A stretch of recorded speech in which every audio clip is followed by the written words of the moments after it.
नमस्कार। मैं शाइना अरोड़ा कोछर लेकर आई हूँ आपके लिए कहानी बस एक और दिन।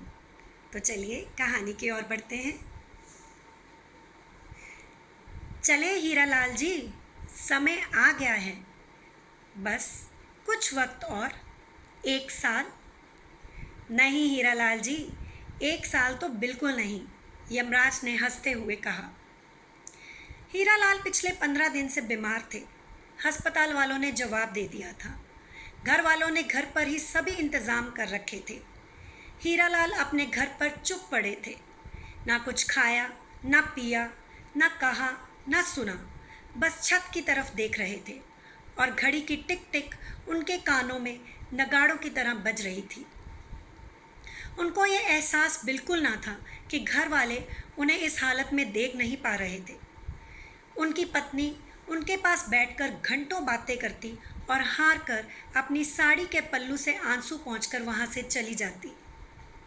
हीरालाल को तो शायद ये मालूम भी ना था कि उनके कमरे में कौन आया और गया।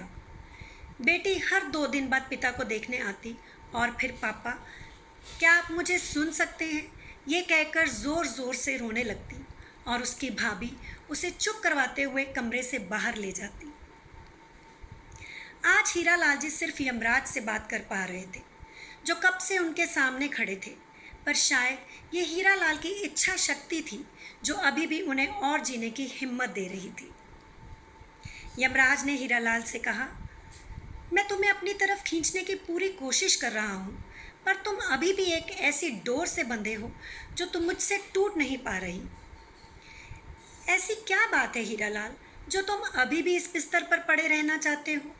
अपनी हालत तो देखो, ना खा रहे हो, ना पी रहे हो, ना चल सकते हो, ना कुछ कह सकते हो।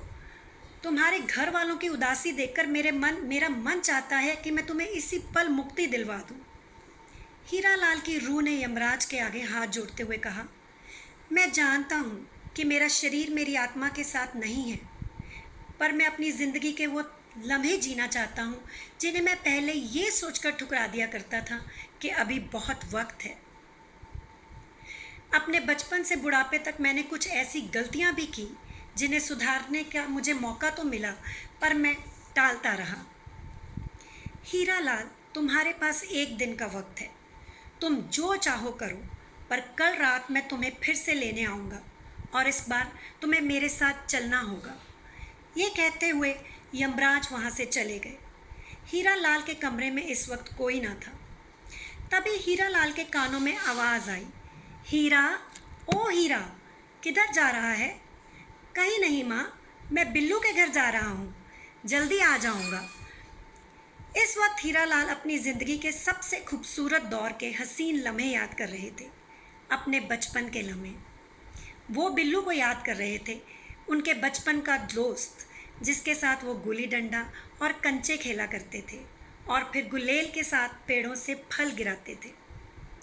दोनों लंगोटिया यार थे। सारा गांव उनकी दोस्ती के बारे में जानता था। पर फिर हीरालाल के पिता को शहर में नौकरी मिल गई। 70 साल पहले हीरालाल ने बिल्लू से वादा किया था कि वह उससे ज़रूर मिलेगा, पर आज तो इस वादे को 70 साल हो गए थे। आज अचानक हीरालाल को इस वादे का ख्याल आया। बिल्लू आज भी उसकी राह देख रहा होगा। कितना बुढ़ा हो गया होगा वो भी। सोचता होगा, हीरा ने झूठा वादा किया, कभी गांव वापस नहीं आया। आज हीरा का जी चाह रहा था कि वो भागकर बिल्लू के गले लग जाए, पर जाए तो जाए कैसे? मुंह पर ऑक्सीजन, ग्लूकोज की बोतल। आज तो वो बिल्कुल एक जिंदा लाश की तरह था। वो सोचने लगा, काश इन 70 सालों में वो कभी तो गांव चला जाता, अपनी बीवी बच्चों को उससे मिलवाता, दोनों दोस्त फिर से बचपन की बातें करते। पर अफसोस, वो दिन शायद कभी नहीं आएगा। फिर हीरालाल सोचने लगा, शायद बिल्लू पहले से ही परलोक में उसका इंतज़ार कर रहा हो।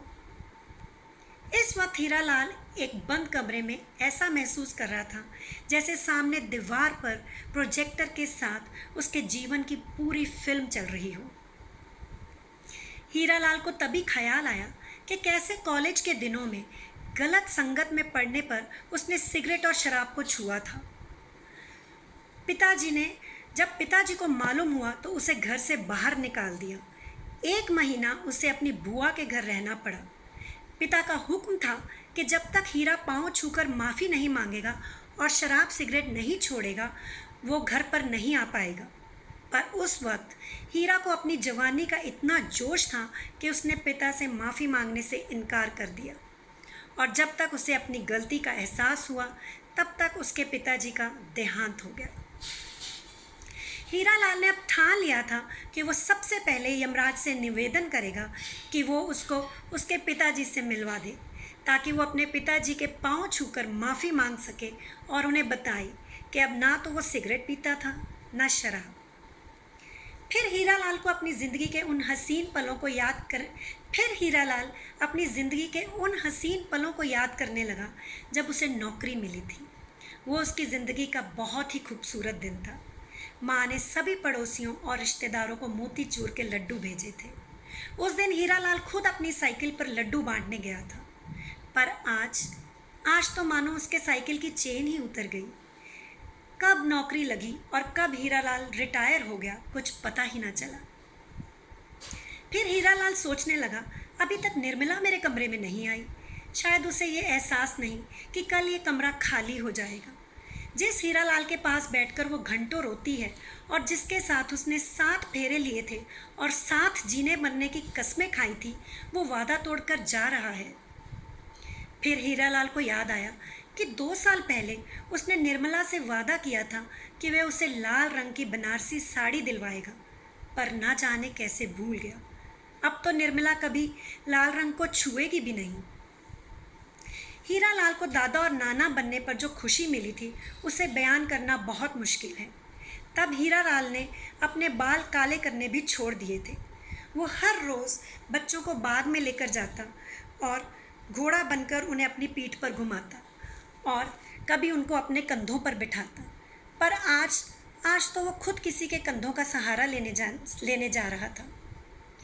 तभी यमराज ने फिर से आकर कहा, चलें हीरा लाल जी, 1 दिन पूरा हो गया है।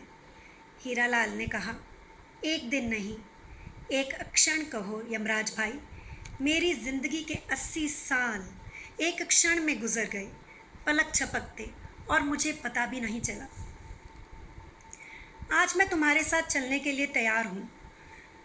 मैंने अपनी ज़िंदगी के मंच पर सभी किरदार निभा दिए हैं, एक बेटे का, दोस्त का, भाई, पति, पिता, दादा और नाना का, सभी किरदार।